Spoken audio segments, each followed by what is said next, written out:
اب اس کے ساتھ آپ دیکھیے کہ پی ٹی ایم کی حقیقت کیا ہے. پی ٹی ایم ایک فاٹا کے یہ لوگ ہیں جو کہ وزیرستان سے اٹھے.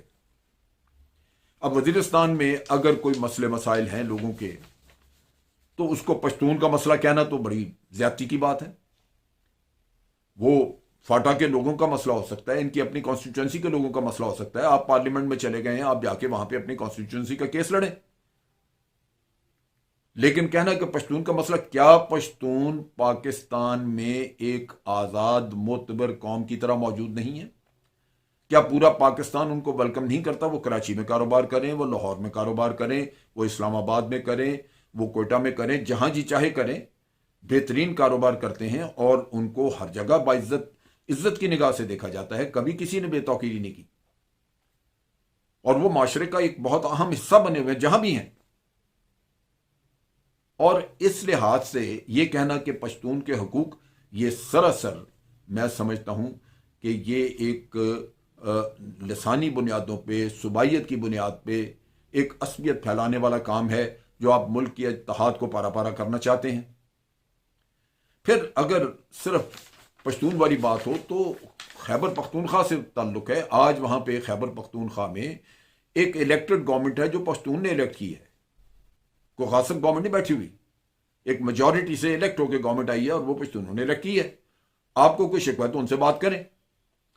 لیکن آپ فاٹا کی وجہ سے اگر کوئی آپ کو مسئلہ ہے تو آپ چل پڑتے ہیں چارسدہ سے یہ پشاور اور پھر پورا طے کرتا ہوا لاہور, کراچی جا کے آپ ہر جگہ جا کے تو فساد پھیلا رہے ہیں.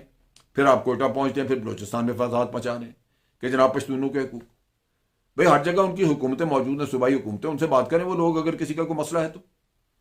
لیکن اس کو پشتون کا مسئلہ بنا کے چلانا, یہ شروع ہوا تھا قصہ نقیب اللہ محسود کے وقت پہ. انہوں نے دیکھا کہ ان کی تحریک زور پکڑی, لیکن اصل حقیقت وہ نہیں ہے. نقیب اللہ محسود کا تو یہ بھول گئے.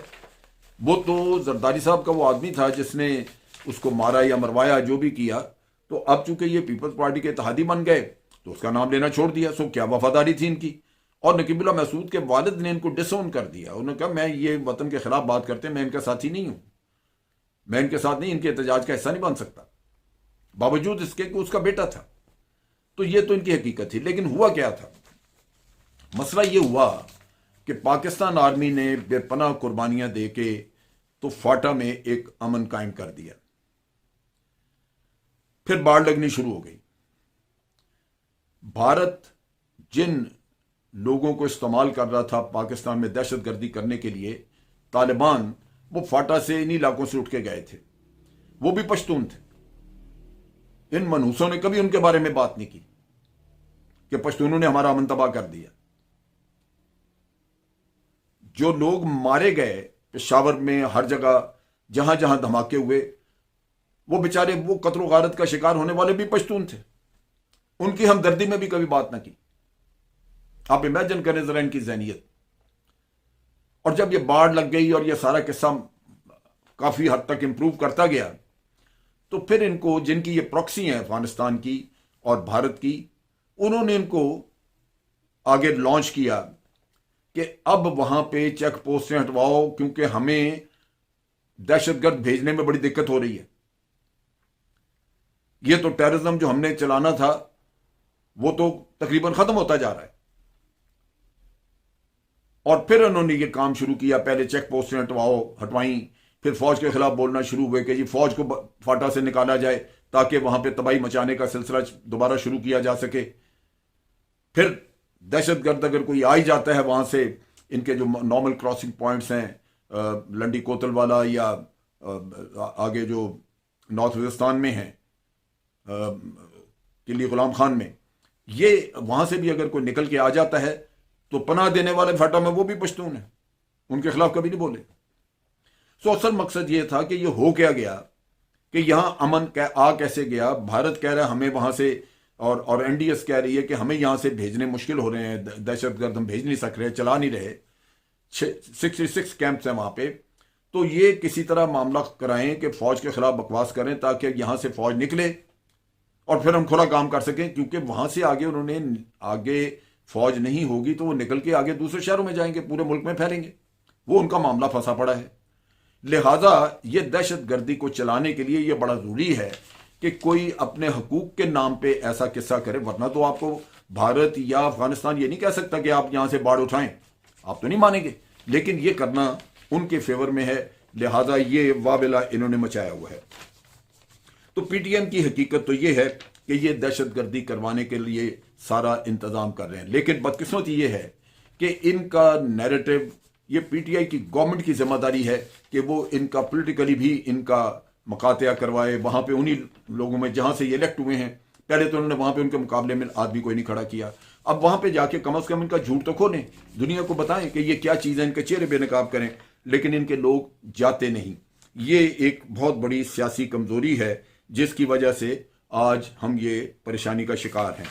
ان کو چاہیے کہ ان کو پولیٹیکلی بھی ان لوگوں کا کلا کما کریں تاکہ آئندہ ان کے نگے میں آئے کوئی نہیں، ان کے جھوٹے فراڈ میں کوئی آئے نہ، پھنسے نہ۔ اب بات یہ ہے کہ پی ٹی ایم کو ملک سے باہر سے مدد حاصل ہے۔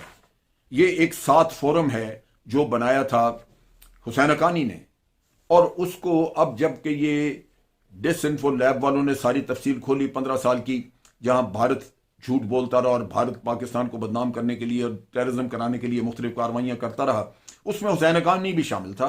حسین حقانی کے ذریعے انہوں نے 7 فورم بنایا، اور 7 فورم میں پھر انہوں نے تمام وہ اینٹی پاکستان، اینٹی آرمی جو لوگ تھے، صحافی اور اسی طرح دوسرے یہ جو پی ٹی ایم وغیرہ کے لوگ ہیں، ان کو شامل کیا۔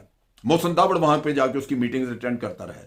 اتنے لوگوں کو وہاں ٹکٹ دے کے بلانا، اچھے ہوٹلوں میں ٹھہرانا، کھانے کھلانے، سیر کرانی، آپ سوچئے حسین حقانی اپنی جیب سے کرتا ہے، یہ پیسہ دے رہی تھی رو، اور سب کو پتا ہے، ڈکلیئر کر دیا ہم نے، جیسے ایم کیو ایم کا الطاف حسین کے وہ غدار ہے، یہ سارے ٹولے کو لے کے حسین حقانی اس کے گھر پہنچا، اس سے ملاقات کرائی کہ اگر کوئی رہ گیا غدار تو وہ بھی نہ چھوڑا جائے، اس سے بھی ملاقات کرا دی جائے اس کی۔ تو یہ سارا ٹولہ وہاں سے چلا ہوا ہے جہاں حسین حقانی ان کو باہر سے لیڈ کرتا رہا، اور یہ افغانستان کی اور بھارت کی پراکسی کے طور پہ کام کرتے رہے۔ اب ان لوگوں نے آ کے تو جب دیکھا کہ ان کے عزائم پوری طرح کامیاب نہیں ہو رہے، تو ایسی ہرزہ سرائی کی، لیکن ان باتوں پہ کیا ہمارے صحافیوں کو یا کسی کو ان کی حمایت کرنی چاہیے؟ شرم آنی چاہیے۔ یہ کیا طریقہ ہے بھائی؟ اب آپ دیکھیں کہ آج اگر یہ احتجاج کرتے ہوئے سیاستدان کھلے بندوں جلسے کر رہے ہیں یا جلوس نکالتے ہیں، تو یہ وہ امن ہے جو اللہ تعالیٰ کی مدد اور افواج پاکستان کی مہربانی سے آج آپ کو میسر ہے کہ آپ پھر رہے ہیں۔ یہ پی ٹی آئی ہو یا کوئی اور جو آج حکومتوں میں بیٹھے مزے سے جلسے جلوس اور سیر و تفریح کرتے نظر آتے ہیں، یہ وہ امن ہے جو آپ کو ملا ہے افواج پاکستان کی قربانیوں سے۔ آپ اس کی قدر کریں، بجائے اس کے کہ شکر گزاری آپ ہرزہ سرائی کرتے ہیں۔ اور اسی طرح یہ صحافیوں کو سوچنا چاہیے کہ یہ جو ہمیں بھاشن دیتے ہیں، بیٹھ کے رات کو ٹیلی ویژن چینلز پہ تقریریں کر رہے ہوتے ہیں یا ادھر ادھر بیٹھ کے صحافتی فنکشنوں میں ہمیں نظر آتے ہیں، یہ اس لیے ہے کہ آج آپ کو امن میسر ہے۔ اس میں بجائے اس کے کہ آپ شکر گزاری کا اظہار کریں افواج پاکستان کی قربانیوں کا، آپ ان چوروں، لٹیروں، ڈاکوؤں کو ساتھ دیتے ہیں، آپ ان غداروں کا ساتھ دیتے ہیں جو باہر کی پراکسیز ہیں۔ آپ کو نہیں پتا کہ وہ کیا کر رہے ہیں۔